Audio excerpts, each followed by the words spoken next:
I'm sure that many of the listeners to Mountainside FM can recall and remember the constant battle we motorists had with a department of the Auckland Council called their traffic department.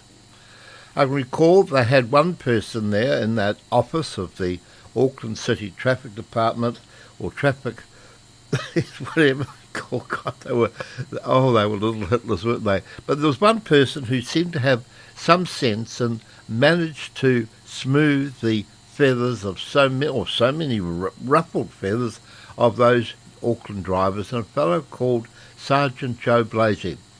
And I got to know Sergeant Joe Blasey very well because I was up there every second day with a letter with a ticket that I got, complaining bitterly about the stupidity of the staff that they had on the roads around Queen Street and around the adjoining roads, giving out tickets left, right and centre, even for any silly little reason. Forget about your meter had expired, but, oh, goodness me.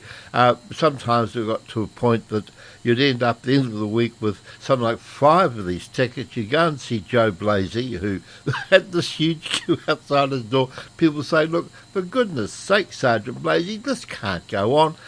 The reasons for these are obviously wrong. We shouldn't be getting tickets for these. And he would sign them and put them in his basket of no further action. Because as soon as he heard the reason why we got that ticket, he knew straight away that things were not good.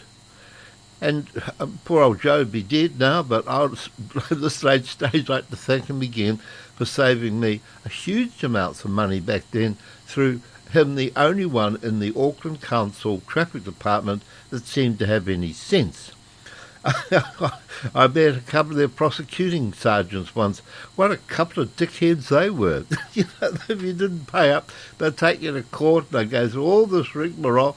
And I tell you, one of the worst traffic officers from Auckland Council ended up as head of security or head of traffic security out at the Auckland airport when it first opened.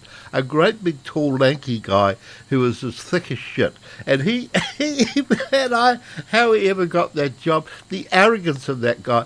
He loved his job so much when he first joined the Auckland Council. His beach was Fort Street and Commerce Street and down through that area and Gore Street. And it would come lunchtime and he loved his job so much that he would be out writing tickets for parked cars on expired, eating a sandwich. That's that guy, yeah. And they had so many like it. It was just, it seemed to attract that type of person, and they weren't. I'm sure there was the odd nice one, but I had great difficulty in finding of them.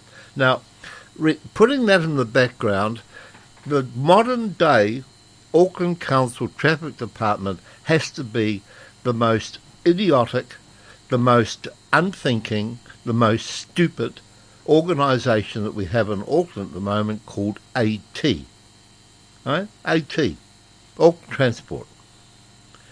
And it appears that the planners of AT and the bureaucrats and the politicians are using safety as a reason, a rationale or excuse to help implement many of their changes.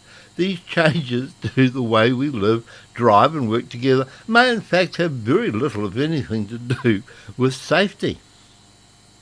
Safety, think about this for a moment, seeing that most people have turned their back on religion and Christian principles and what have you and become the half-wits that most of them up there seem to be, safety seems to be the new religion of the politicians, bureaucrats, planners and the clipboard brigade. It's very difficult, It's very difficult to oppose a change made for safety. We all see with the clarity of hindsight how many of the government's actions have been much more about control than anything about your health. Part of the government's rationale for the imposition of a myriad of authoritarian COVID rules was that it was for our safety and that of others. You could argue that the reason why so many people compiled was they believed that was essential to keep themselves and others safe. Auckland Council and AT, Auckland Transport, are masters of the art of using safety as an excuse. In fact, a recent AT Safer Speeds campaign has much fanfare about safety as it ever had about speed limits. Safer speeds apparently mean speed reduction. Now just look at the disaster of Auckland's central streets with 40 kilometres an hour and indeed 30 kilometres an hour speeds on central roads 24/7. In pursuit of this wonderful goal, AT decided that a whole block of Mount Eden streets, more than 18 quiet residential streets, needed their speed limit to be dropped to 30 kilometres an hour because there was Mangawai School smack in the middle of the block. The only justification given by AT was that it would be safer for the kiddies. This may be true, but why specifically 30 kilometres an hour for all these streets? Remember, this is slower than the speed limit of 40 kilometres an hour in temporary school zones that are found near schools on main roads, which were also imposed on us in the name of safety. A note to AT, yes, someone sent a note to AT asking how many road accidents with kiddies and actually been recorded in the Mount Eden block stated for the 30 kilometres an hour new ruling. That request was met with silence. Then, as if by magic, yes, complete magic, the proposed speed limit reduction proposal was dropped for the Mount Eden block in the next flyer delivered. It wasn't magic. It was Mount Eden residents, yes. Mount Eden residents responded to the AT stupidity of 30 kilometres an hour, 24 hours a day, 7 days a week for twice-day school travel for limited days in the year. See, AT, it's in the water of Auckland Council. AT, this has become another the stupidity of what the Auckland Traffic Department used to be like. Safety has also been an excuse for Auckland's wild proliferation of sleeping policemen, traffic calming measures, sump and suspension, yes, SNS destroyers, or whatever you want to call speed humps in the road. There are two examples out of the multitude that have been installed recently. Yes, and then all of a sudden you come along and you find one of these. Sometimes your car finds it before you do, with a hell of a bang and a crash. And when you're driving some of these very expensive motor cars, I tell you what, the words used for AT and the people who install those damn things are pretty ripe indeed. Because mostly they've been put there for the wrong reason. Or not for the reason given, for safety.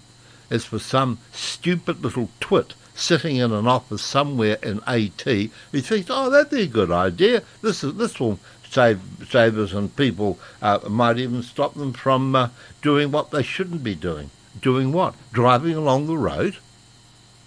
Another very annoying a destroyer of motor cars is in place on Sandringham Road at the Burnley Terrace shops. This is so harsh that it causes huge queues and traffic disruption both ways as drivers slow to less than 15 kilometres an hour so they don't have their sump or suspension destroyed. This is the stupidity of AT. Can you see? It's the same sort of stupidity, mindset and low intelligence that you have to join one of these Auckland Council departments, which used to be known as the Traffic Department. It's now known as AT. I'm sure that you can think of many more examples of changes foisted on us in the name of safety. Don't even get us started on workplace safety, which has gone from simple common sense to needing a clipboard of forms and lawyer to understand your responsibilities. And I recently had to redo my health and safety for one of my companies because things had changed considerably in the type of gear and equipment we were using, and it was so complex I had to bring a specialist company in which cost me $5,000 to make sure that our company was actually within the guidelines of health and safety regulations.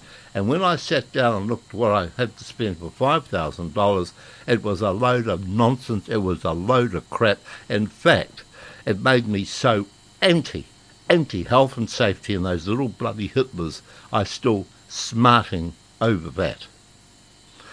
The very next time you see a change or a proposed change in the name of safety, look carefully. Do not buy it. It's for safety excuse. It is likely to have very little to do with safety and quite a lot to do with reducing opposition to a planned change.